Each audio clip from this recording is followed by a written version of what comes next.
I hand over the session to HOD ma'am. Good morning. I would like to welcome you all to this webinar organized by PG and Research Department of Computer Science, Mutharangam Government Tax College, Vellore. At the outset, I would like to thank Professor S. Marikuthu, Principal in charge of our college, for encouraging us to organize this webinar. The Department of Computer Science of MGSE always has its own legacy and reputation in serving to the computer science learners since it has been established in the year 1999. Viruses can force us to have a pause, but we know how to resume. In continuation of this, to engage the learners, researchers, students, and faculty during this critical pandemic period, we are organizing this webinar on machine learning for all, an all-time hot topic in the field of computer science, which connects man and machine. We, the computer science people, always stand on the tip of a pencil, wherein if we lose our control, we have to slide down at any moment in all directions. This is because whether we are a softwarean or a hardwarean, we have to keep updating and upgrading ourselves at all times. Otherwise, we will be lost in the whirlpool of this fast-growing and everlasting field. There is a saying, the changes are the one which will not change. I believe this was said to us only. Gone are the days where the changes in versions occur after every year or month or week or every day, and now the upgradation takes place even in hours. So, in order that we want to be in limelight for eternity, we should be all the time a learner in every minute until we live in order to prove our identity. Keeping in view of this, we have organized this webinar wherein today's resource person, Dr. Anuradha, will deliver a lecture on machine learning for all. She is an expert in this field. On this occasion, I take this opportunity to thank her for having accepted our invitation without any reservation. She readily accepted our invitation on behalf of our principal in charge, on behalf of our faculties, students of computer science department, and on my personal behalf. Once again, I thank her for accepting our invitation. I believe you all will get enlightened and enrich your scientific knowledge after attending this talk. And now, it's time for introducing today's guest of honor. It's my pleasure and privilege to introduce Dr. J. Anuradha. Presently, she is working as an associate professor in the School of Computer Science and Engineering, PIT University, Vellore. Teaching is a passion, and she has 15 years of experience. Her research areas are data mining, machine learning, and computational intelligence. She has published more than 30 articles in reputed journals and conferences, co-authored a book on soft computing, advances and applications by Cengage Publishers, and an edited volume on IoT, technologies applications, challenges and solutions by CRC Publishers. Awarded the title Outstanding Women Achiever in the year 2016 by Venus Foundation. I have mentioned very little about our today's guest of honor. I request the participants to refer Google Scholar account to know more about her. Once again, I welcome you all. Thank you, madam. Now, I hand over the session to Dr. Anuradha. All right. Okay. So, very good morning to all of you. It is a pleasure of mine to take this opportunity, and here I am going to start a session on machine learning for all. So, machine learning is a buzzword, and it is being used by all of us today because most of the application that we use today uses this word machine learning. Either it is a smartphone from handheld devices to a larger machineries or a control system or aircrafts, we use machine learning there. So what is great about this machine learning? So machine learning, I could say it is a boon to the digital era. So we could understand what the data conveys, and we try to get the information in the different perception of the data. So not in the 2-dimension, 3-dimension, or in the multiple dimension. When the visualization angle of data differs, the data what we infer or the data what we derive or the knowledge what we gain out of it will be different. So machine learning helps to understand what the data, or data I mean it can be a digital data or a numerical data or image data or a video data. It can be anything. So how we get the information or a knowledge from this data. So now coming to this, the contents for the today's delivery. So first will be the introduction to machine learning, followed by some of the applications or the domains where we use machine learning, and how machine learning is being applied in our day-to-day life, and the comparison, a small comparison, though I'm not going to deal in detail about deep learning, but still let us just have a brief on deep learning and how this deep learning is different from machine learning, and some models, machine learning models, in the view of supervised learning, unsupervised learning. If time permits, I can give the demo on the models what we discussed here. Now, coming to the machine learning was the field that was introduced long back in the year 1959 by Arthur Samwell. So he is an American who worked for IBM. He is an electrical engineer who has first developed a game programming for chess, and he is the one who has done alpha beta pruning for the game theory, and he along with the American who worked for he along with the Donald Knuth.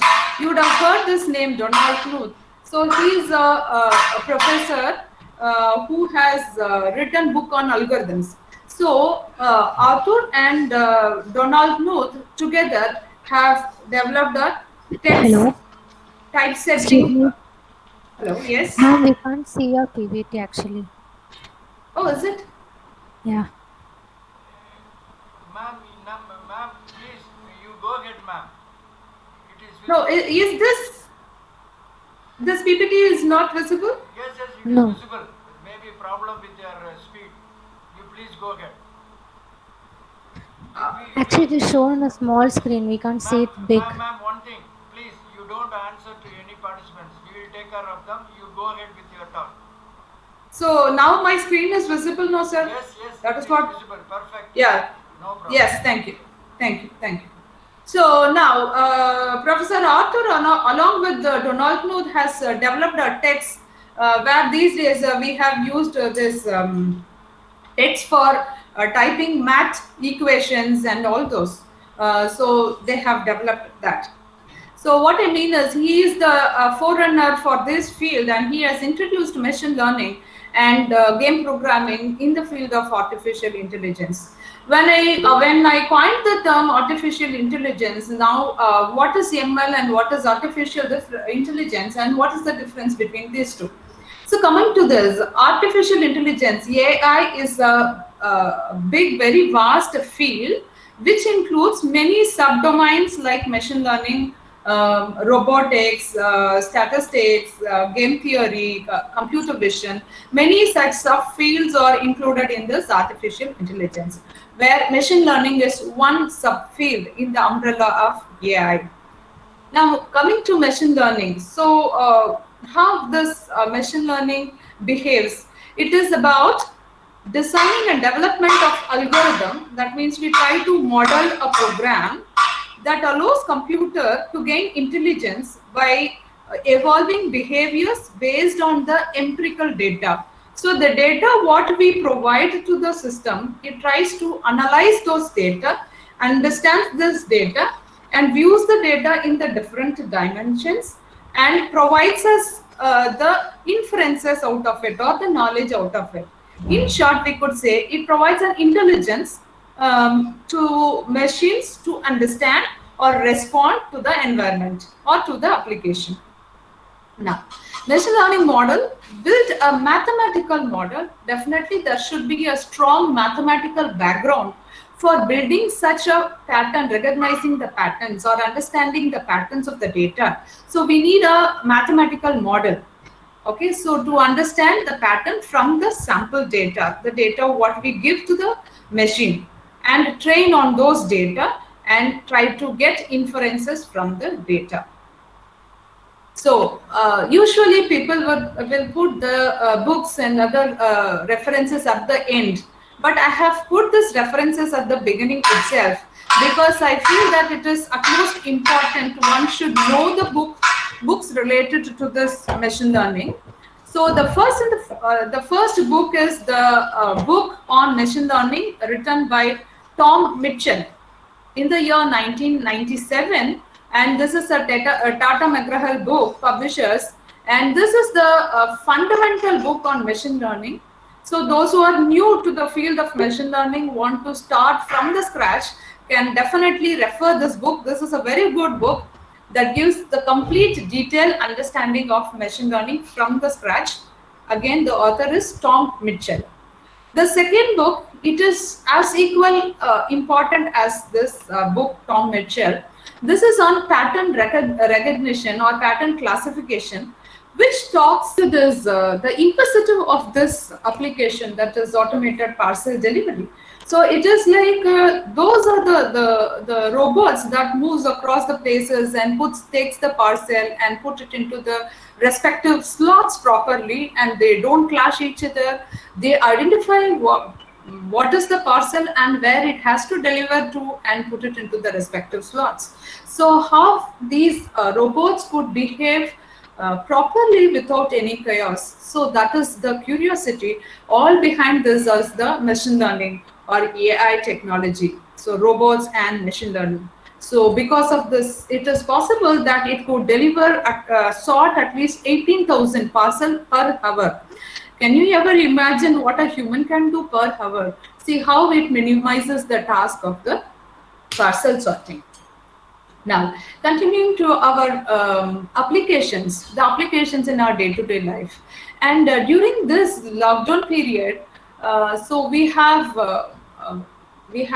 heard much about these automated systems in the trends of the COVID, at various countries, how it is infected, what is the trend, the infectious trend, and we are all curious to know when this trend will go down. I mean, the infection goes down. So you could have visualized this sort of some graphs. So with lot of dots with the light to darker shades that represents the infected persons of COVID. And this is again the analysis that is done based on the machine learning model. And here the top one is the robot that assists a patient affected by the COVID. Basically any infectious person where the humans find difficult to handle those patients. So robots can do a better job than human in such scenario. So these robots are even being used in the hotels and then hospitals, and where we have observed that these robots move very smoothly without colliding with each other, and move to the correct person to deliver the content, had it been a food or a medicine. So all behind this is machine learning. And the lower one, what you observe is the chest X-ray. So that is taken from the COVID patient. From this, one can understand that how much he is infected and how worst the infection is. So just to with the chest X-ray, one can recognize this. So we need a machine learning model to understand what is this chest X-ray and what does this data convey. Okay. So these are some other machine learning applications that we use in our day-to-day life. The one is this photo sketching. So this you would have used in your some applications in your mobile, and this is the collage that is created out of hundreds or thousands photographs to make into one image. So that is using this computer vision. So this blurring of the image, yes, you would have used in your mobile phones, applications in the mobile phone. And this is again another interesting applications, which is a very trending applications that is applied in using deep learning model, where it could recognizes the objects, had it been a human or car or a signboard or a building or whatever, and it even goes one step beyond this to give response to the queries if asked based on this image. So the algorithm or the model is developed so much that it even could give the response for the queries that is asked from this image. And the next one is hand gesture recognition. The other might be the gait recognition. The gait recognition is the position when you run, when you jog, when you jump. So it could recognize this position, especially it is used in the field of IoT. So what is the behavior of the person, to predict what is the behavior or what could be the next movement of the person, that one can predict. And the next application is vehicle counting and classification. What is this, each one of this vehicle is, and what type of vehicle is, how many number of vehicles process at a point of time in a toll or at a given place. So that can be done. And even one step beyond this, one can even predict the speed of the vehicle using the video, captured video from that lane. So that is also possible. So another one in the domain of security. So as I mentioned you earlier, so this machine learning is used to understand or used to watch the data, in and out flow of data, and why there is a significant difference in the flow of data, and it captures who causes that that massive data flow, and by this way one can capture the intruder. And not only that, what is the style of attack, what is the style of intruder attack, so that can be identified. And there are many applications in mobile phones. You can even categorize the application, whether the applications are secured or unsecured applications. Many would have installed such type of application in your mobile to make yourself secure to access the applications through mobile. So here it understands what sort of data that each of these apps are utilizing from your phone. So by understanding that, it categorizes whether it is a safety application or not safe application. So the next one is the spam detection. So here are two spam emails that was given. So both of these are related to bank. So here it says that please click the above link to our website and confirm or update your account of information. And here the same way it is. So someone, some unknown may have access to your account. As a safety measure, please visit our website via the link below to verify your personal information. So the signature or the nature of this data, the pattern is the same. The pattern of the email is the same. That means they want to click the email and share your credentials. So by this way, it understands that these mails are spam mails. So it automatically put those mails to the spam folder. So this spam classification is one that uses machine learning, where it automatically detects that mail based on the content, the pattern of the content, and classifies whether it is a spam or not spam. And few from the e-commerce side. So one I have taken from the IRCTC site and one from the Amazon site. So have you ever observed that the ads that you get in your site is more related to the way that you access your content. There is lot of correlation between the ads and the way that you access your content, or the data that you access your content. So it captures the age, it captures what type of data you are accessing, and what is your interest based on the data that you use, or the sites you visit. So accordingly, it maps to the corresponding ads and gives the ad display in your page. And every ad is based on the interest or the type of data that we access on the web page, right?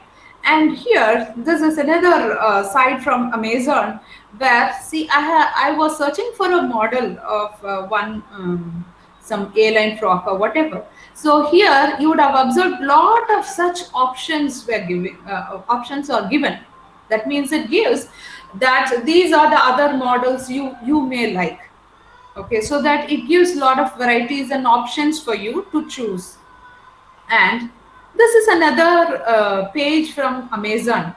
Having chosen one book, so here I can find that there are many other books, okay, on the same written by the same author, or the person who have bought this book has also bought the other two books. So they are also providing a combo offer, so that they make you to buy all these three. Okay, so that is the strategy they are applying. So what I mean to say is, here they are providing coupons, they are providing offers, and they are providing suggestions, recommendations based on based on our interest on the data. Okay, so next is particularly on the drones that is used. This is a page taken from the Indian government Indian Space Research Organization, where it uses unmanned aerial vehicle. So when you view this drones as a drones of machine, it is not only the machines that fly. There are a lot of algorithms and intelligent programs that works behind the screen. So those programs helps us to understand, visualize the data, what data it is, and track the data. So detecting the object, also tracking the object, irrespective of the light. It might be a bright daylight, or it might be a dark night time light. Irrespective of that, it recognizes the object and tracks the object, and understands what could be the next move. And we would have heard stories of attacking the hostile drones or other machines, right? So that is possible. So that is providing intelligence to those drones. And this is one such drone that is used in agriculture for dispensing of fertilizers and other stuff. So having discussed much on the application, just to know the importance of machine learning, where and all machine learning can be applied, to what extent machine learning can be applied. Now, it is highly important now to understand the difference between what is deep learning and machine learning. In most applications, what I've shown before has used deep learning and also few with machine learning. So what is it? So I can say that deep learning is a superset of neural network model in machine learning. So deep learning, or otherwise if you just view as a field of machine learning, deep learning is one subset of machine learning. So what's the difference between deep learning and machine learning? So deep learning can be applied to intensify the learning. So to get more detailed information from the data or from the image. How can we get it? So that is through deep learning models. Machine learning model, of course, can give you the information from the data, but cannot give the detailed information. As like I told you an example in the previous slides of detecting an object and and giving the response to the queries given in the image. So such application is not possible using this machine learning.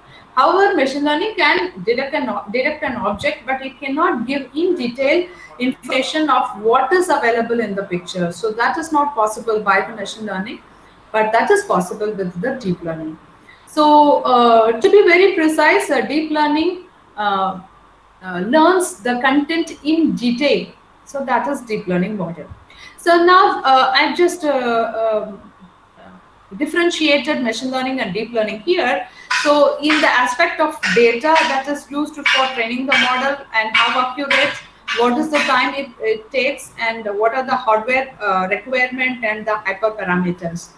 So deep learning, to know every detail of the data, definitely we require a large amount of data for a model to understand much better about the data. And whereas in machine learning model, you don't require such a large amount of data. And coming to accuracy, definitely deep learning gives a better accuracy compared to a machine learning models, especially in terms of a larger data. So comparatively, machine learning is less accurate, but it performs well on a smaller data. Training time, since it works on a larger data set, and the model is even more complex than the machine learning model, it takes longer time for training. But comparatively, machine learning model is not complex. It's simple, in other words, and it takes less time. Coming to hardware requirement, so it involves lot of computation, and therefore it requires a GPU to train. Whereas in machine learning model works on the CPU itself, it consumes less time. And hyperparameter, there are too many parameters in the deep learning, hyperparameters, and these hyperparameters can be tuned in various ways, different ways. Whereas in machine learning models, there are parameters, but limited number of parameters. Yes, you can also fine tune those parameters, but it has limited capabilities. So our focus is going to be on the machine learning models only. So hereafter, I'm going to deal with only on the machine learning models. So coming to the machine learning models, so I have classified this based on the learning paradigms, or the way in which the machine learning models learn the data. So that can be broadly classified or put it into three broader class. One is on supervised learning, unsupervised learning. Another one is on reinforcement learning. So coming to this supervised learning, so they learn from the samples. The sample gives the data and what is the output that the data will or should take. So that will be given. So based on that sample, so it will learn.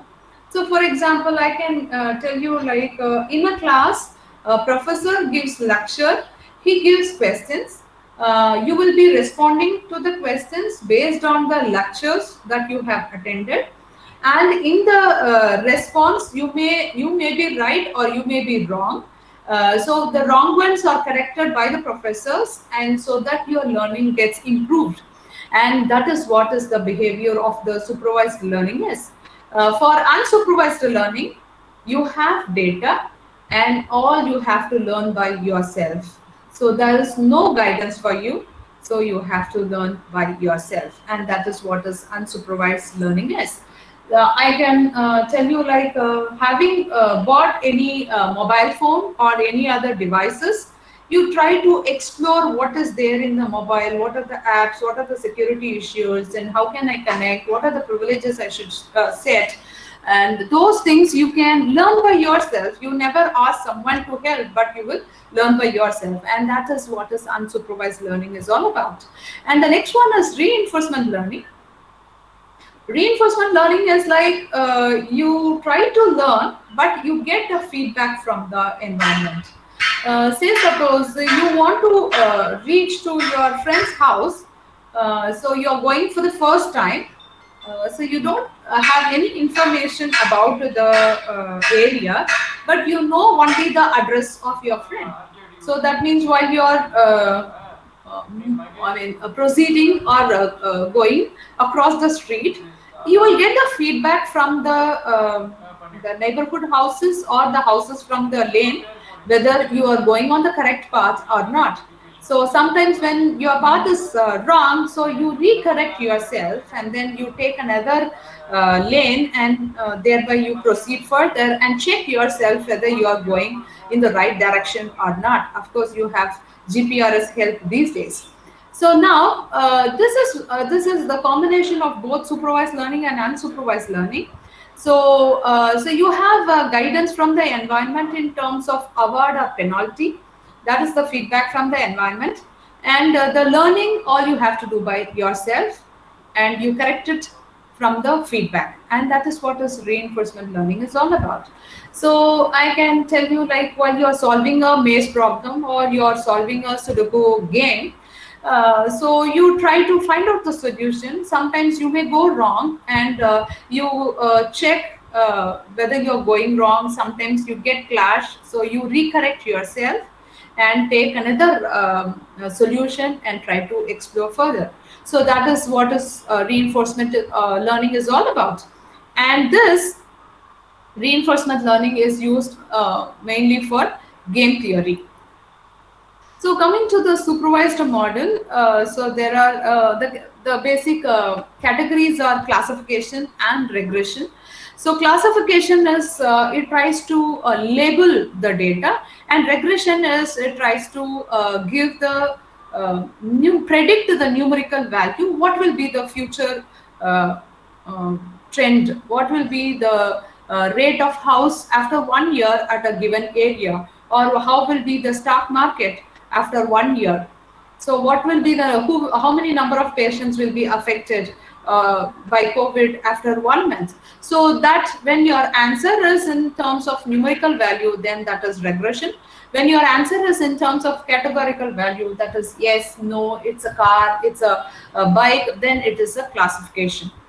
So ensemble classifiers are those it applies more than one model of classification or regressions, and that is what this ensemble classifier is all about. And here there are to name few of classifiers: decision tree, k-nearest neighborhood, support vector machine, null-based classification, backpropagation. These are few classification models. And to name few on regression: linear regression, logistic regression, multilinear regression are few regression model. To name few an ensemble model: random forest, XG, and then XGB, and then AdaBoost. Those are few ensemble classifiers. So here I'm going to discuss on classification models and ensemble models, not going to focus on regression here because time is very limited, so I cannot touch upon everything within this 2 hours.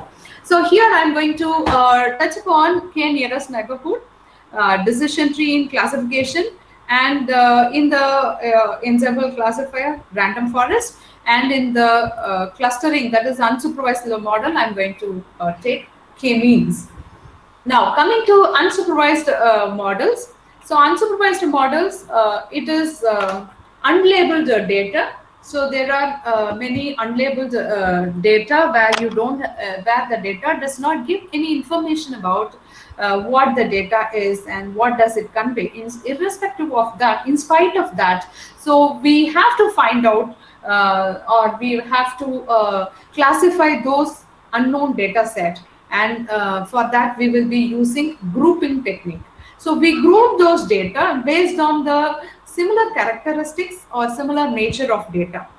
So similar behavior, similar characteristics, we group the data.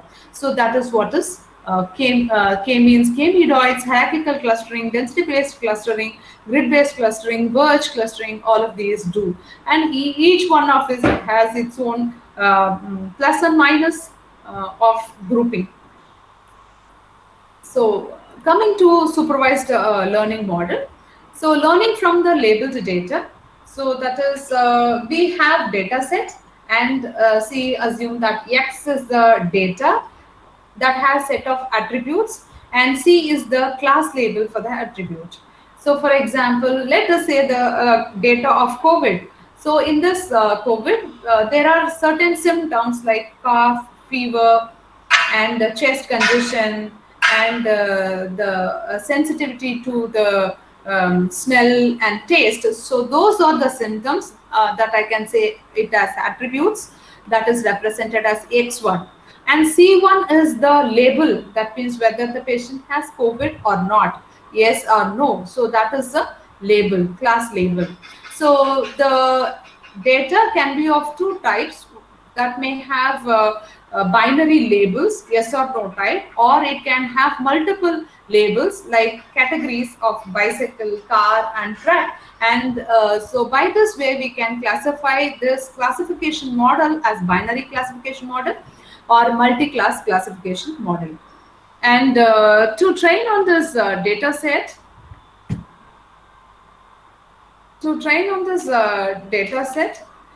so we create a suitable model to train on this data set and evaluate how good or bad the performance of this model is on the test data. So I would like to show again a small, I can say a video or an image.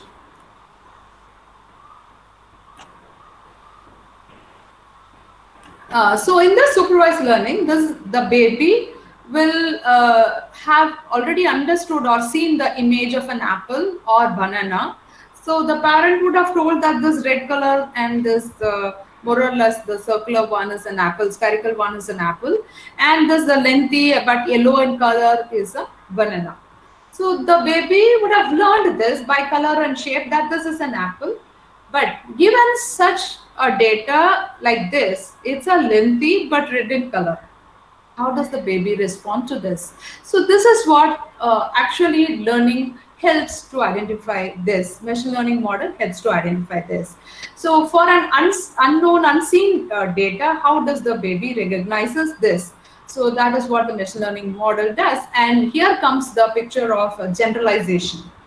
Okay, so if your model is not generalized, so in such cases that model will fail to respond that this is banana. But if your model is overfit, that means it could recognize only those models, those samples that was given earlier in the training samples for the seen data set, the known data set. So it could respond well. Had it been an yellow color lengthy banana, so it can say that it's banana, otherwise it cannot respond well. So that is the overfitting model does. So there's a lot of difference between overfitting, underfitting, and the generalization of learning. So all it comes during the learning phase. I will explain in detail later.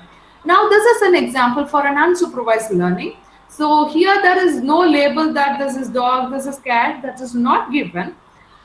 Just by grouping based on the similarity, how tall it is. And so based on the features, how tall, whether it is fluffy or fat or thin or lean, short or tall. So based on this, the baby can group all the taller ones into one group, all the smaller ones into another group. Thereby, it recognizes that the taller ones of same category and the smaller ones or the shorter ones are of same category. Excuse me, ma'am. You are displaying code, ma'am. Actually, you are not showing the PPT. Actually, you are displaying code. You are having code for splitting data. The code has been displayed here. Oh, so this video is not given. Oh, okay. Okay. Anyway, I'm going to come back to this slide. Okay. Now, so we know what is supervised learning and what is unsupervised learning is all about. Sorry for that you could not see the video clips of supervised and unsupervised learning. Now, because now we are running short of time, I try to hurry up as much as possible. Now it's already 11:30, only 1 hour to go. Okay, so coming to this supervised learning model, how to fit this supervised learning model. Before we go for this, let us try to understand what we should do. So I'll just come to this slide later after explaining about this. So I was talking about this underfitting, appropriate fitting, and overfitting. So underfitting will happen if the training is not proper, when the machine learning model is not made enough to learn on the data. That is, I mean, the number of iterations, the complexity of the model that you generate, or when your sample is not sufficient. On both of these two cases, underfitting will happen. So you don't train sufficiently, or you don't give a sufficient training samples. On both the cases, this underfitting will happen. And for an overfitting, so you train too much. In such scenarios, such overfitting will happen. See, for example, if you are preparing for your exam, so if you read the same page again and again for 100 times, what will happen? You tend to memorize the pattern rather than analyzing or correlating the terms or the topics in that page. Rather than that, you try to memorize the content of that page if you read too much. So overfitting will happen. So what is the consequence of underfitting and overfitting? So the consequence of underfitting is, so for an sample, it will not respond well either during the training phase or during the testing phase. On both the cases, the error will be more. For overfitting, the training phase will be too good because it has trained too much that it responds well. It even gives 100% accurate during the training time. I'm just exaggerating, but still it gives a very good performance during the training phase. But for the case when your testing sample, that means unknown data is given, then it fails to recognize that unknown pattern. So that will not be it will not be good in recognizing that pattern, and that is what is underfitting. So the error during the testing phase will be more, and the error during the training phase will be very less, and that is what is the overfitting. Now, appropriate fitting is you train sufficiently and give sufficient model for sufficient sample for the model to understand from the pattern, and that is what is appropriate fitting. Now, coming to this, so I meant that we have training and testing. Testing is for the unknown data set, predicting for the unknown data set. So now we are going to divide the data into two things. One is the training set and the test set. So we are going to make the model to learn from the training set, and we are going to test how good the performance, how good the learning has happened from the test set. So here, so there are different ways of doing this. One is training, testing, and the other one is validation set. And this validation set is, again, as like you have a training set, you also have a validation set. And this validation set is used for fine-tuning the parameters, estimating the parameters or fine-tuning the parameters. For those purposes, this validation set will be used. Or otherwise, see, the simplest of all is you just divide into training and testing, and make your model to train on the training set and test on the testing set. So the one other way of doing is cross validation. So what is this cross validation is about? So that is, the given sample will be divided into n-fold. Here it is given as 5-fold.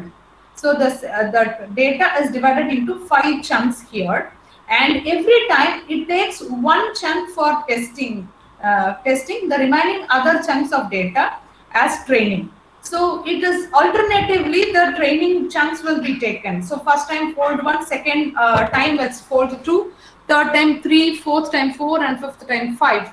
So whereas the other green ones are taken for the training phase at every time.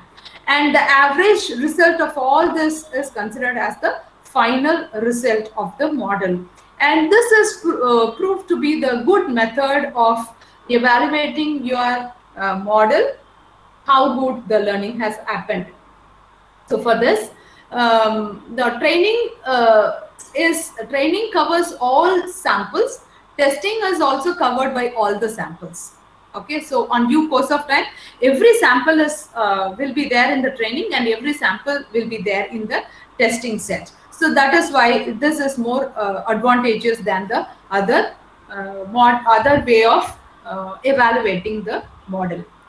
So that is called cross validation. Now coming to the code that I have shown you. So, yes. So this is the code written in Python, and this uses scikit-learn package in the Python. This used to split the data set into train set and test set, and in the percentage of 80-20, 80% training and 20% testing. So it can be 70-30 or 80-20.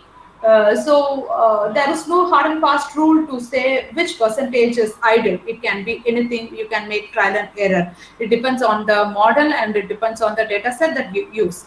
Now this X train will have the attributes of the training set, and Y train will have the testing labels, class labels on the training set, and X test has the attributes on the tester set, and Y test has the labels of the tester set. Now this is for the cross validation. I don't want to make it as 80-20. I want to go for cross validation. That is 10-fold cross validation. This is the code for that. So for this, again, the package cross validation, which is available in sklearn package. Here, this method cross validation k-fold is used, where you need to pass these parameters. That is, what is the data set that you are using, how many folds are you going to give, are you giving any significance for the indices, the index of the data instances. So this is for cross validation. So the first model of this supervised learning, what we are going to discuss is K nearest neighborhood model. And this is the simplest of all model in the machine learning. So the whoever is doing it for the first time can start with this K nearest neighborhood. So it is amazing that it was introduced in the year 1950. It is more than 70 years that it was introduced, and it is being used even now. Even now in the literature, in the journals, you can find this K nearest neighborhood being used. So I'm just amazed by this author, Thomas Power, who has introduced this algorithm.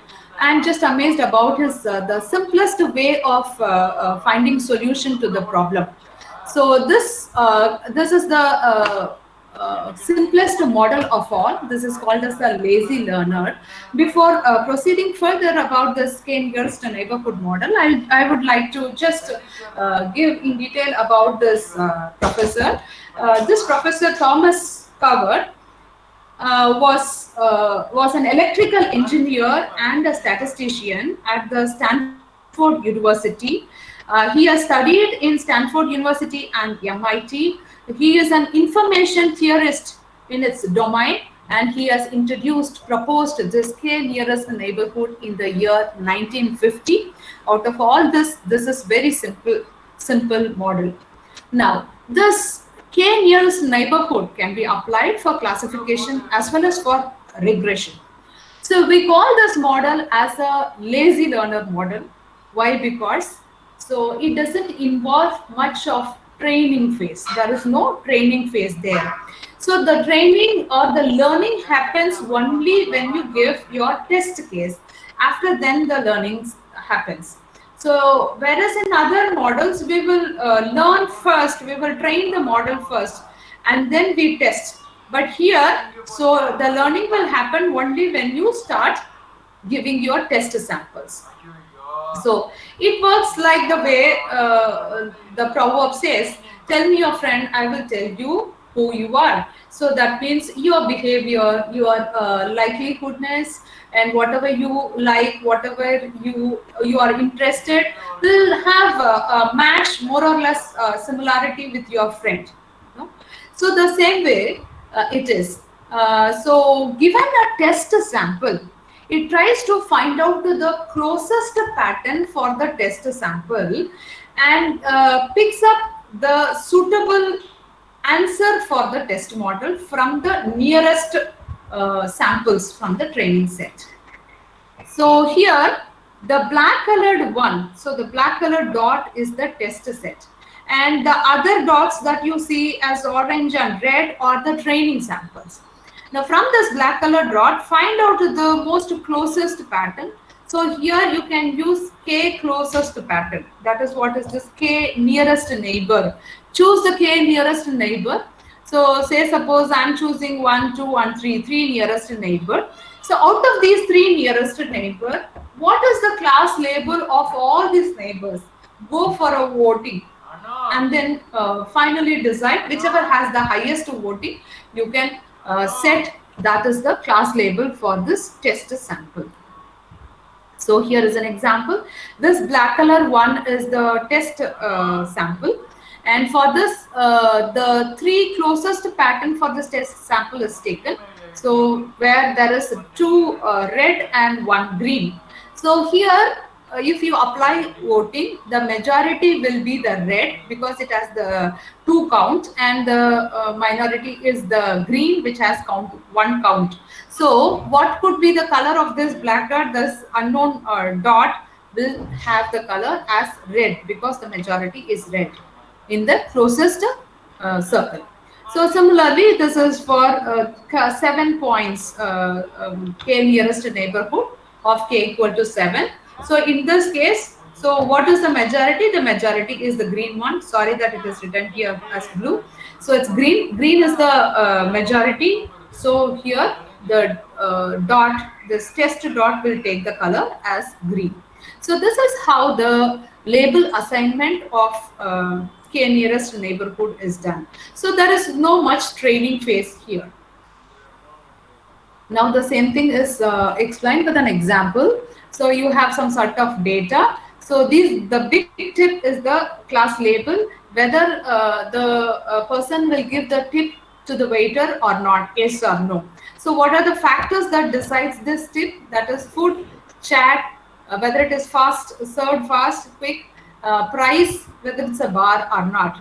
So you have some values to this. So these values will help us to determine the class label of the unknown data, whether to be put into the category yes or no, whether he will get a tip or not. So given an example, like these are the attributes: food is great, and chat is no, fast is no, price is normal, it is not a bar. In that case, whether the person will give a tip to the waiter or not. So here, out of this, if you take all these data into consideration, two data into consideration, K is equal to 2. So the 2 closest number, the first one is number 2. So this is the closest pair for this test sample. Great, great, there is a match. No, no, yes, there is a match. No and yes, here is a mismatch. Normal, normal, yes, there is a match. No and no, yes, there is a match. There is 1 mismatch and 4 matches, which gives the class label as yes. And there's an again second case. That means the second closest pair for this test, that is number 1 here, this instance 1. So here it has 2 mismatch and 3 matches, which gives the class label yes. So when the food is great, chat is no, fast no, price is normal, and it is not a bar, still the person will get a tip because it gives the result yes according to this K nearest neighborhood, where K is equal to 2. So here is another example where there are situations that you may get yes, no and yes, like this. So you get 50-50 percentage. So this can be avoided when you suitably choose your K, not K to be not too small or too large. In such a situation, you can avoid this. Having occurred this situation of 50-50, so that means your learner is weak. So points to be remembered. So what you should be careful in applying this model. So you should be very careful in deciding the factor K. First of all, this k nearest neighborhood is not suitable for large scale data sets. And the second important point is the k value that you choose plays a very important role in the better learning of this model. So when your k is too small, so the structure is very close or finer structure, so it is more like overfitting. So for an unknown sample, it will not perform well. When your k is too large, and it will be more or like your data set, there also learning will not happen. So it is like 50-50 chance. So you should give an optimal number of k just by trial and error we have to give. Yes. So there is another approach to improve it. That is, you assign weightage to the attributes differently. Also remove the irrelevant attributes from the data set. So these are the attributes. Suppose if some of the attributes doesn't contribute to this big tip, that means the class label, you can eliminate that. So you make your data set very compact, precise, so that there is no ambiguity or misleading factors here. So that way you can improve the performance of the model, and also you can assign different weightage for each of these attributes. Say I can give more weightage for the taste, how good or bad the food is, and what is the price. So you can assign some weightage to the attribute and choose the right k value.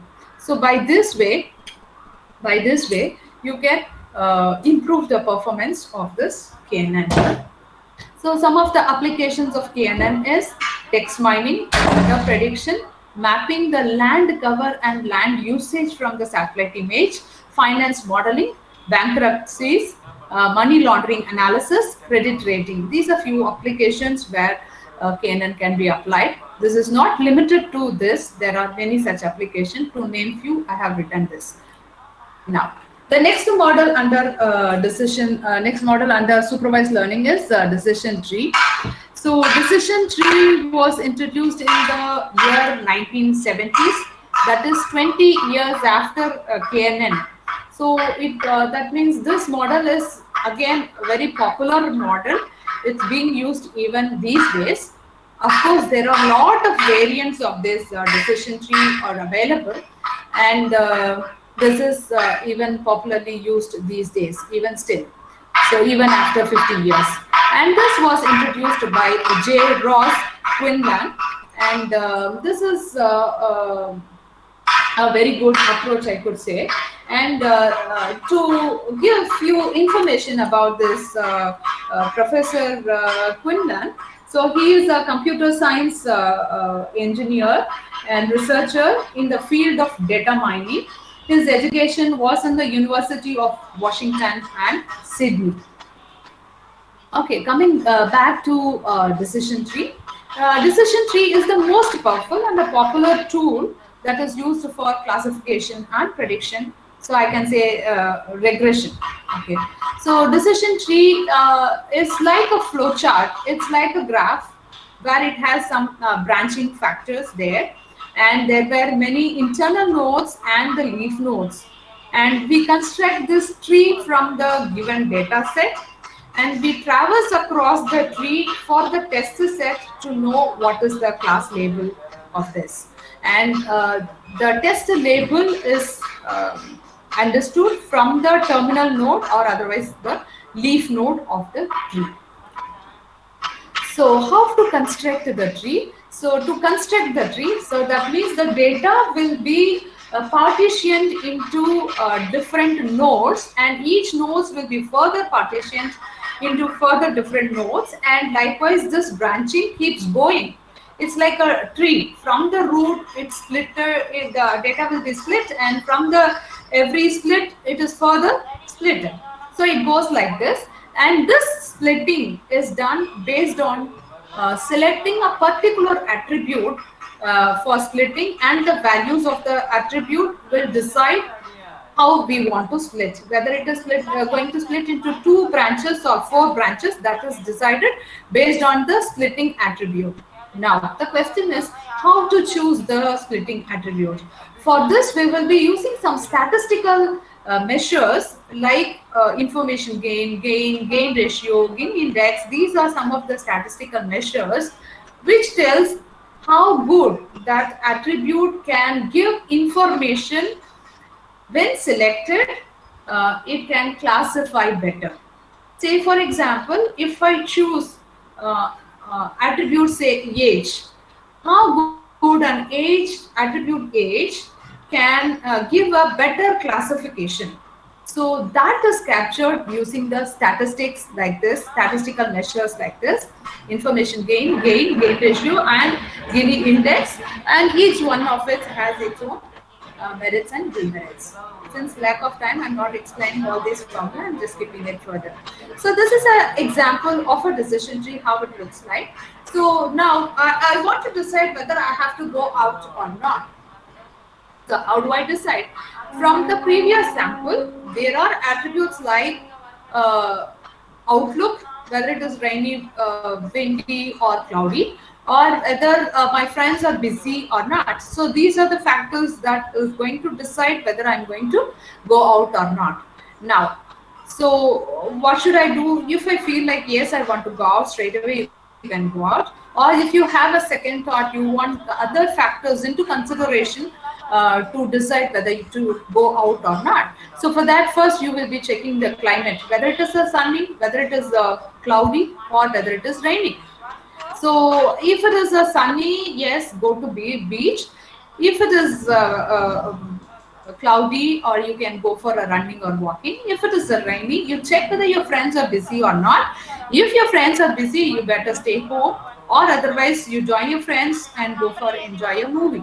So this is how it is. Now the question is, why should I choose Outlook? Why not it be a friends here? Now that is where the statistical measures plays the role. So these measures gives the value how good it is, whether you have to choose attribute or friends busy. So which will be more appropriate so that your decision will be good, and that is decided by the statistical measures, right? So every partition, so here there will be a set of data. All of these data end up saying that, so you go out. So here you have set of data where these data at this partition will have go to beach, go to running, stay home, or go to movie. So that can be further now partitioned into, based on the outlook, we can further partition. Likewise, it keeps growing, and that is what the decision tree is all about. Now, so the very important, now we have understood what is decision tree and how to construct a decision tree. Now the very important point in the decision tree is, just by constructing the decision tree, we cannot get a good solution. It will not give you a best solution. So we have to consider certain factors. First, whether the tree is a compact tree, whether the tree is not ambiguous. So if the tree is ambiguous, if the tree is large, so in such cases, it will definitely mislead the result, and the accuracy or the performance of the tree will be poor. So in order to improve the performance of the tree, we have to prune the tree. We have to cut the branches, whichever that is ambiguous, whichever that is degrading the performance, we have to cut down the tree. And that will reduce the size of the tree, thereby it improves the tree, reduces the ambiguity. It will generate a small size, compact, better tree, so that our results will be better. Now, the pruning can be categorized in two ways. One is pre-pruning and post-pruning.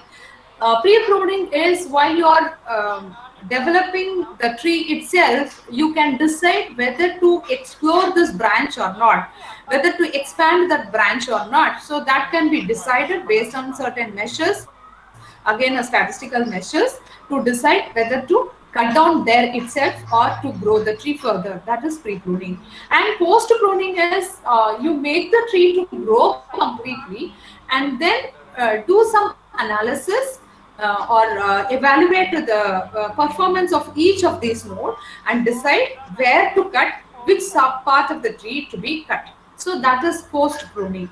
So here there are two popular post pruning method here. One is reduced error pruning and next one is cost complexity pruning. So the reduced error pruning is the simplest of all. So what it does is you start with the leaf nodes and each of the leaf node is replaced with the most popular class.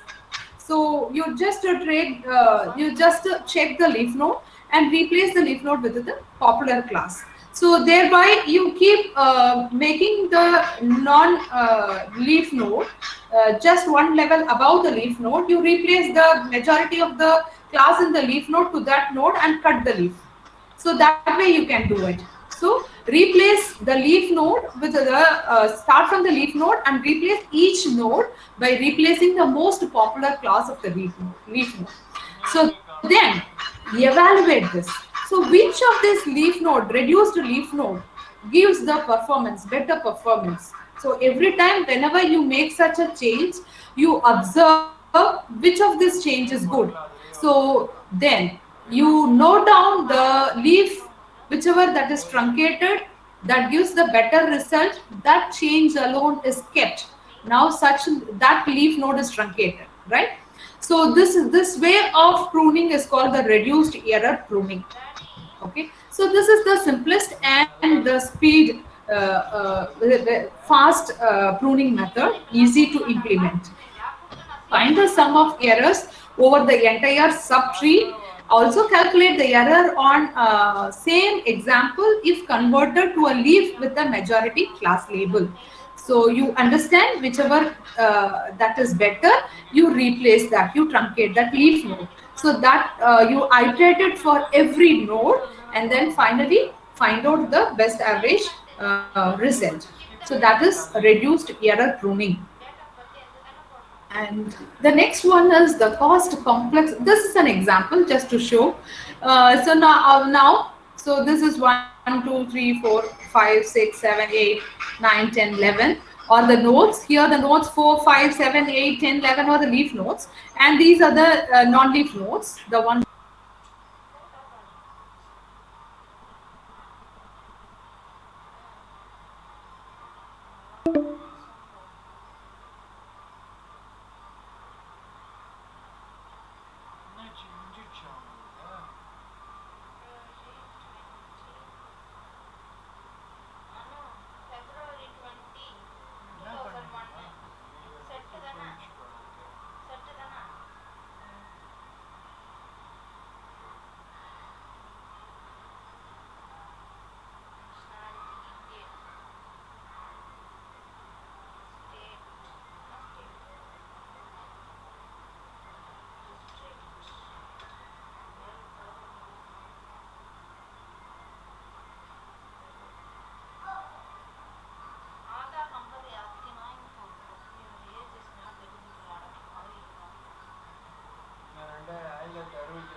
பண்ணிட்டு இருக்கிறவா Aadhaar number தேவையில்லைன்னு சொல்லியிருக்காங்க, படி ஃபுல்லா.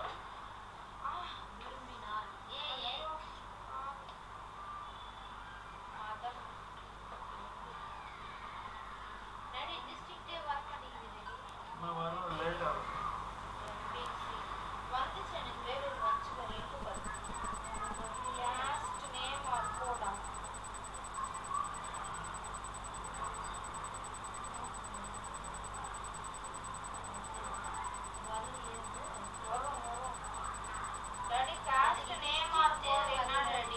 வரும் பாருமா, அந்த ஆரோ mark இருக்கு பாருமா, அதில் கிளிக் பண்ணுமா, வன்னியக்குள்ள இருந்து பாரு எங்க இருக்கு.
க்ரீன் அடி டைப் பண்ண வரும் பாரு. எலிஜிபிலிட்டி இல்ல ஆப்ஷன். இது வந்து வேற ஃபாண்ட், இதுல வந்து வேற இது இருக்கு. அது எப்படிமா? இது வந்து விண்டோஸ், இது மேக் ரெடி. மேக்ல எப்பவுமே நம்ம விண்டோஸ்ல இருக்கிற ஆப்ஷன்ஸ் இருக்காது. ஏமாந்து மொத்தத்தையும் முடிச்சிட்டேன் நான். முடிச்சிட்டு கூட ஓபன் ஆக மாட்டேங்குது. நான் என்ன பண்றது?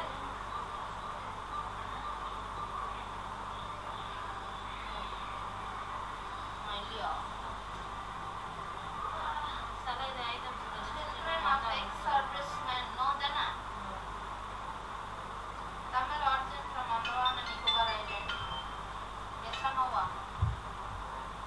No. LCC or A certificate holder? No. தானே?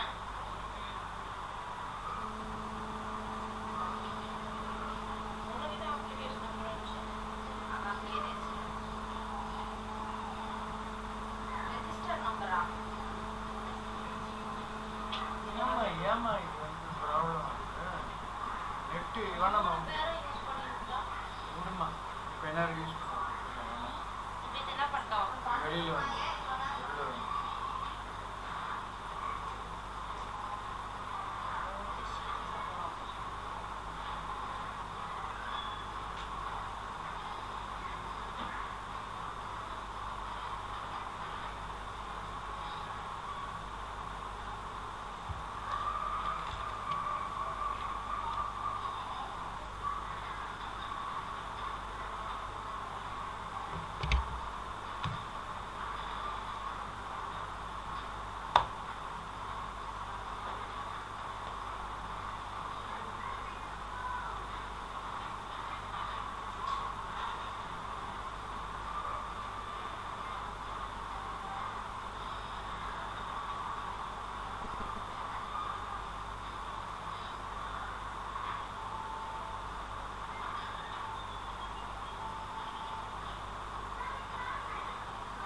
பட்டு என்ன நீ மட்டும் தனியாக விளையாடுவீங்க?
சரவணன் சார் எங்களை கொஞ்சம் அட்மிட் பண்ணுங்களா? முத்துரங்கம் ஃபிசிக்ஸ்ன்னு வந்துட்டு இருக்கோம் பாரு, 19 அட்மிட் பண்ணுங்களா?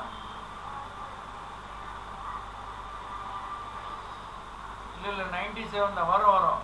ஒன்றும் ப்ராப்ளம் இல்லை. ஏன்னா யாரோ எந்த வெளியில் வந்துருச்சா, அதனால் ஃபாலோ பண்ண முடியல. கட் ஆகலை. யூடியூப் போயின்னு தான் இருக்குன்னு நினைக்கிறேன். ஆமாம், யூடியூப் கட் ஆகிடுச்சு.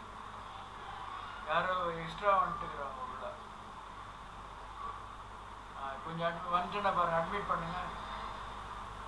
இன்னும் பேசிட்டு இருக்காங்களா அந்த அம்மா? ஆ 2 மணி நேரம் பரவாயில்ல, நல்லா தான், சூப்பராக பேசுகிறாங்க சார், எக்ஸலண்ட்.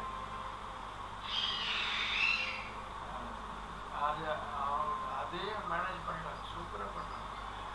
சரிங்க சார், கொஞ்சம் அட்மிட் போட்டுருங்க. இப்பயே போடுங்க, கரெக்டாக இருக்கும். இப்போ போடுங்க, இப்பயே போடுங்க. இது கொஞ்சம் அனுப்புங்க சார், அட்மிட் பண்ணுங்க சார் எங்களை.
யாராவது ஒருத்தர் டெலீட் பண்ணுங்க சார், உள்ள போகவே மாட்டேங்குது சார்.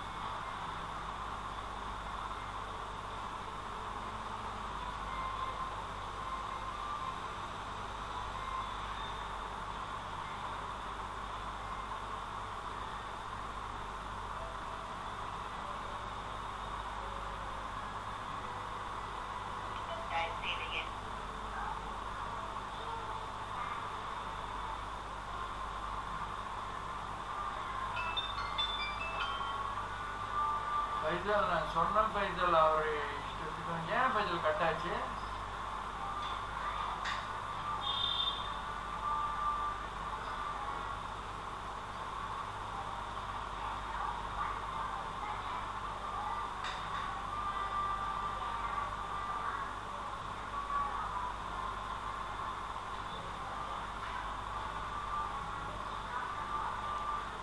பைசல் சொல்லு பைசல், அவர்கிட்ட சொல்லிட்டேன் நான், கட் பண்ணுங்க சார், 2 தடவை கூப்பிட்டு அவர் கேட்கவே மாட்டாரு. அதுவே கட் ஆயிடுச்சா? நம்மளுக்கு எல்லாமே கட் ஆயிடுது.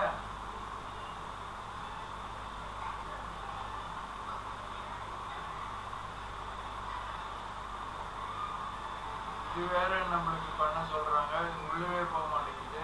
ஒன்னே எந்த மட்டும் நான் பண்ணேன், அது எப்படி எடுக்கிறதுன்னு தெரியல எனக்கு. அப்ளிகேஷன் ஒன்று ரிஜிஸ்டர் பண்ணிட்டேன் என் பேரில் போட்டு கடைசி வரைக்கும். அது பிரிண்ட் அவுட் எடுக்கணும் பைசல், எடுத்துரு பைசல் எப்படின்னு அது பாரு.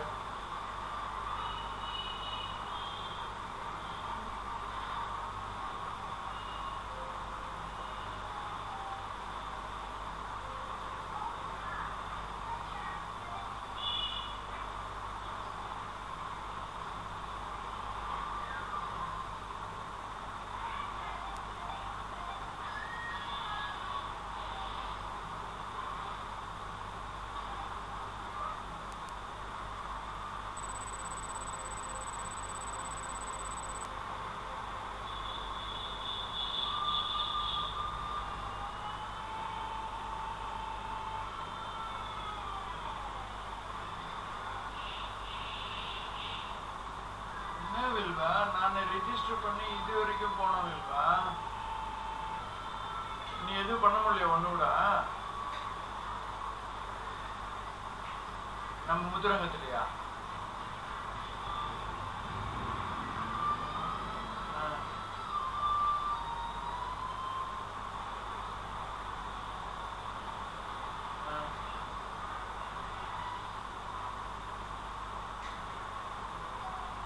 மேக்ஸ் கெமிஸ்ட்ரி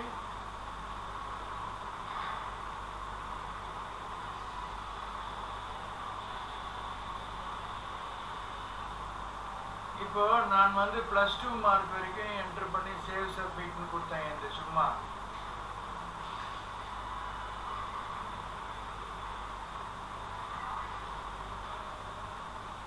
அதுதான், அதுக்குள்ள இங்க கட் ஆயிடுச்சுப்பா.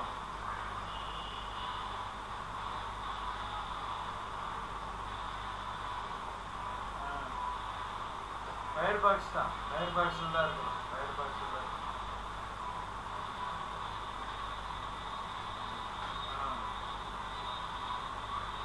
சரி நீ என்ன பண்ண, ரெடியா இரு. 12:30க்கு இன்னைக்கு எல்லாரும் விட்டுருவானுங்க. டக்குன்னு 12:30க்கு பண்ணிடு. எல்லாருக்கும் இன்ஸ்ட்ரக்ஷன் கொடுத்துட்டியா? லோகேஷ்க்கு மார்க்கெல்லாம் என்ட்ரி பண்ணணும்டா, டம்மி தான் இதுன்னு சொல்லிட்டியா? ஓ, நம்ம பசங்க யார் யாரு பண்ணுவாங்களா? அவங்க நம்மளுக்காக பண்றாங்களா? சரி சரி. மகேஷ்க்கு சொல்லி அப்படி இல்ல, என் கேர்ள்ஸ் 2 பேர் பண்ணா நல்லா இருக்கும். இது என்ன பைத்தியக்காரத்தனம். ஆனாப்பா என்னப்பா இவ்வளோ டேட்டாக்கா இது, தமிழா இங்கிலீஷா, என்ன mark, 7 mark, 12 maximum mark, minimum mark, சத்தியமா சேர்த்தான்.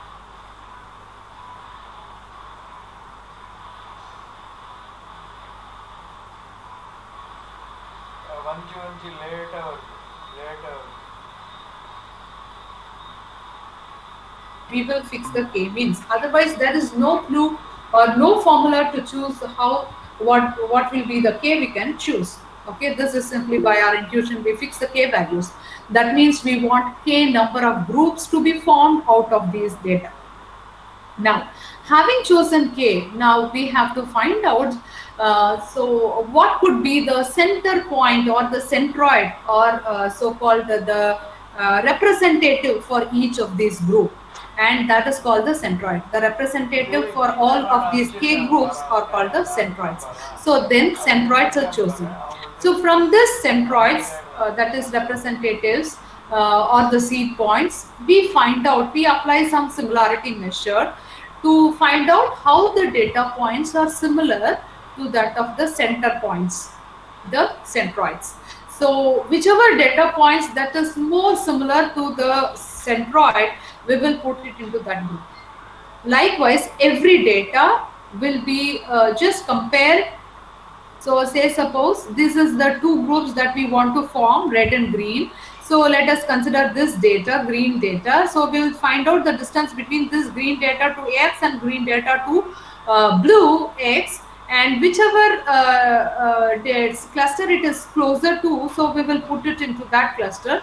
So this dot is closer to this x, so therefore red x, therefore we will put it into the red group.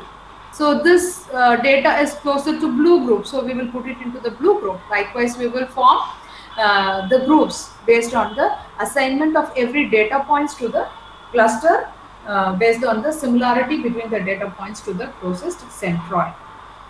Now, so how do we check how good or bad is the performance of the cluster? And that can be done by this objective function. That is, this is the difference between the object to that of the centroid, and if suppose you are assigning some weightage for this, that is the weightage here. So now I can simply say that the overall average cluster average distance between every data point to every other cluster, it can be the average distance or it can be the sum of all the distances between every data points to the cluster will be the objective function, and this objective function will be minimized. So over a iteration, the distances between the object and the centroid will be reduced, because the centroids, once groups are formed, the centroids are reassigned and placed such a way that it is closer to all the data points. Okay, so the centroids is reassigned and then the data reassignment is done, again refix the centroid, likewise it keeps going. So now the centroid will be in the mid of this cluster such a way that it is closer to every data points. Therefore the distance between every data points to the centroid will be minimum, and the sum of all these distances will be minimum. Therefore this j value will be reduced over every iteration, and this is called squared error. And if you take average of it, it is mean squared error, which is nothing but the average distance between every data points to that of its centroid. Okay, so here is an example. So for data set, we are trying to form clusters. So randomly choose some 2 data points in the cluster and find out the distance. Based on the distance, the closer the distance, place that object into the respective cluster. So now so here, so this is the distance. So the first distance, the object 1 to cluster 1 is 0, so it belongs to the first cluster. And here the object 2 is closer to first cluster compared to the second cluster, therefore it belongs to group 1. So this compared to this, it is closer to the second cluster for object 3. For object 4, it is closer to second cluster, therefore object C and B are placed in the second cluster, A and B are placed in the first cluster. So the centroids are reassigned and the cluster is again constructed. So likewise it keeps going. Coming to the strength of it, so again as like KNN, K-means is the most simplest of all clustering algorithm. It is easy to implement, easy to understand. And for this, first we need to find out what is the K value and what is the weaknesses. So weaknesses is it is unstable because it depends on the initial centroid value what you fix, and it is sensitive to noise and outliers, and you have to determine the K value, the proper K value.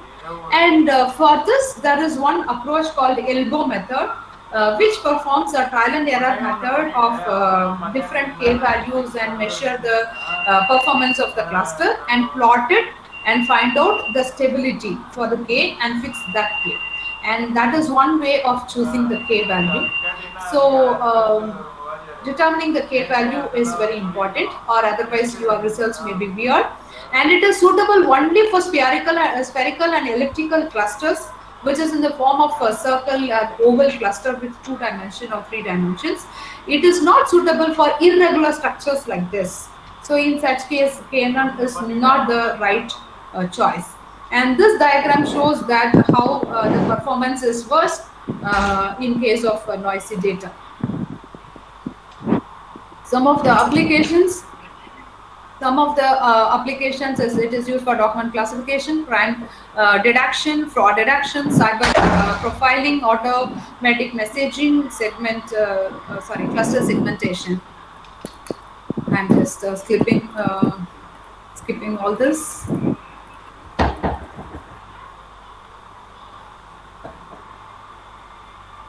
Okay.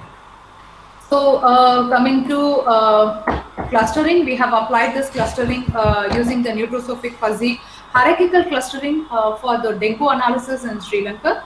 So this you can observe that this is the dendrogram. That means it shows how the clustering is happened for every instances. And the number of clusters we have chosen is green, yellow and red 3 clusters. This is observed for a period of I think we have done for 4 years, from 2015 to 19. This paper is again published. And to conclude, so ML can be applied to any real world application which requires analytics. It can recognize the patterns through classification, clustering and association between the objects. It can be applied for a small to a high-end applications. That means from a handheld devices to a large-scale larger devices. It is suitable to handle medium and larger scale data set. If the data set is too small, statistical measures is sufficient to get inferences out of it. And for medium and large scale data set, yes, machine learning model is most appropriate. And for large scale data set, deep learning is the most suitable model for it. And applications can gain knowledge from the current and past data history. It is used for recommendation and decision making. So currently I could say there are no field without ML. ML is being used everywhere. And these are the few references. The seminal papers of K-nearest neighborhood, decision tree, then K-means, hierarchical clustering. These are few base papers which was done long back. So thank you for your patience listening. I'm interested to take queries if any.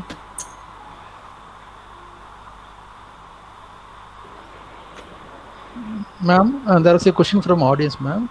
Yes. Hello. What is the difference between GPU and CPU, ma'am? GPU, see, I'm not good at the hardware side, but to my knowledge, GPUs are more powerful. It is have high-end processors which has higher computing power, and it is more suitable for gaming and where it involves a lot of image and video analysis. So basically it has a high-end computing. So it can be used when you are using a large-scale data set. You can use those GPUs. Okay. There was another question, ma'am. Yes. Is it deep learning needs cloud computing or cloud server, or machine learning can be done only in the desktop machine? Machine learning yes sir. Machine learning can be done in the desktop machine itself. Even deep learning can be done in the desktop with the CPU, provided your sample is too less. That means suppose you want to explore on the data set like iRays and then like whatever wine data set, the one that has very minimal number of instances, then you can use CPU, you can use desktop even for deep learning. So that trial and error you can do. But these days there are free cloud platforms available If you want to explore, it provides up to few GBs that you can use free cloud sources for executing deep learning models with the higher large scale data set. In deep learning, ma'am, you are using hyperparameters. If hyperparameters are used, the data will be very large. How it can be processed? No. See, when we use deep learning on the larger data set, see, deep learning itself has, I could say, it's a high, very bulk as a model. It has too many neurons, too many connections between the neurons, too many computations. Irrespective of all that, we have different parameters that is mandatory for this. I can tell you that this hyperparameter in fact will boost your performance way better, because there are dropouts. You can drop out certain nodes which doesn't contribute much, which doesn't make your model overfit, which doesn't eat up your computation. You can reduce it. And similarly, there are certain parameters where you can enhance the performance. Your learning capabilities. So hyperparameters are required. I cannot say that it is because of hyperparameter it increases the computation. It is other way around. Because of hyperparameter, we can make an effective use of computing. Thank you, ma'am. I think there is no more questions. It is time for water. Thanks. Honorable Principal, respected HOD, most valued invited guest, and all the participants. No duty is most urgent than that of returning thanks. It is my privilege to have been asked to propose a vote of thanks on this occasion. I, on behalf of Computer Science Department and the entire team of MGSE and my own behalf, extend very hearty vote of thanks to one and all today. I may like to express my sincere thanks to Professor S. Marimuthu, Principal, MGSE, for giving an excellent support and encouragement to conduct this webinar. Thank you, sir. Next, I would like to take this opportunity to place on record our hearty thanks to our HOD, Professor I. Annette Regina, for her perfect logistic support and guidance she has extended to all of us in organizing this webinar. I must mention deep sense of appreciation to Dr. J. Anuradha, Associate Professor, School of IT, VIT, for giving an excellent coverage on machine learning. We are all inspired by your grand words. Thank you, madam. I also thank my department faculties for their cooperation in the organization of webinar. Our special thanks goes to Dr. P. Srinivaskumaran, head of the Department of Physics, MGSE, for his involvement and his willingness to take the part of the organization of webinar, which helps to complete this task beyond the comfort zones. Thank you, Professor.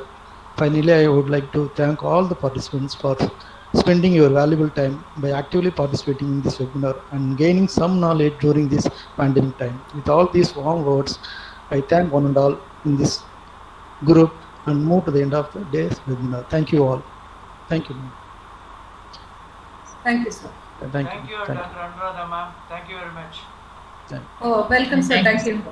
The pleasure is mine. I could try to do whatever brief I could give within 2 hours. It was very nice and very hard topic. It was very nice. Kindly express our thanks to Dr. Anbarsi also. Yeah, sure, sir. Thank you Thank for you. showing. And thank you, ma'am. Thank you. One more announcement to the participant. Actually, we are having one more webinar on 3rd 3/7/2020, that is 11 a.m. We are conducting another webinar on deep learning using Keras and tensors. If you are interested, you can register the link. I send the registration link also. Thank you.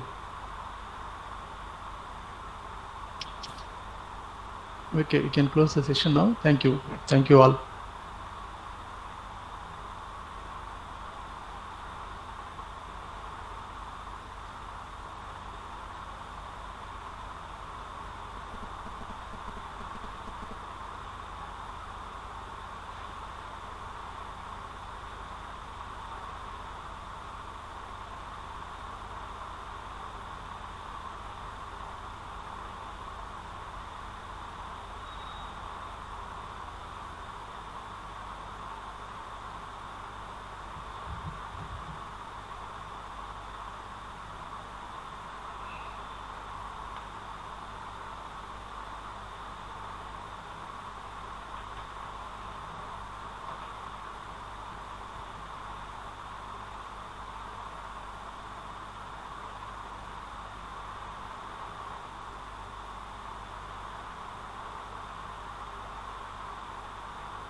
Faisal close பண்ணிடலாமா? முடிச்சிட்டாங்க ஃபைசல். நீ இருக்கியா வரையா லைன்ல? நான் ஒரு application எடுத்து பாரு, எப்படி இதுன்னு பாரு. ஓப்பன் பண்ணியிருக்கேன் பாரு, தெரியுதா? ரைட், அது மாதிரி ஒரு 4 பண்ணி விடுங்கப்பா. பண்றீங்களா நீங்க? ரைட். இப்போ நியூக்கு வந்து எப்படி போனோம்? இப்போ இது வெளில வந்துடணுமா? Lock out. இப்போ இதெல்லாம் கொடுத்து ஓபிஎஸ்லாம் க்ளோஸ் பண்ணிட்டுமா? பார்த்துட்டு ரெக்கார்ட் ஆகிருக்கான்னு பாரு, அதை கட் பண்ணி விட்டுடலாமா பாரு, நடுவில் கொஞ்ச நேரம் இல்லை இல்லை.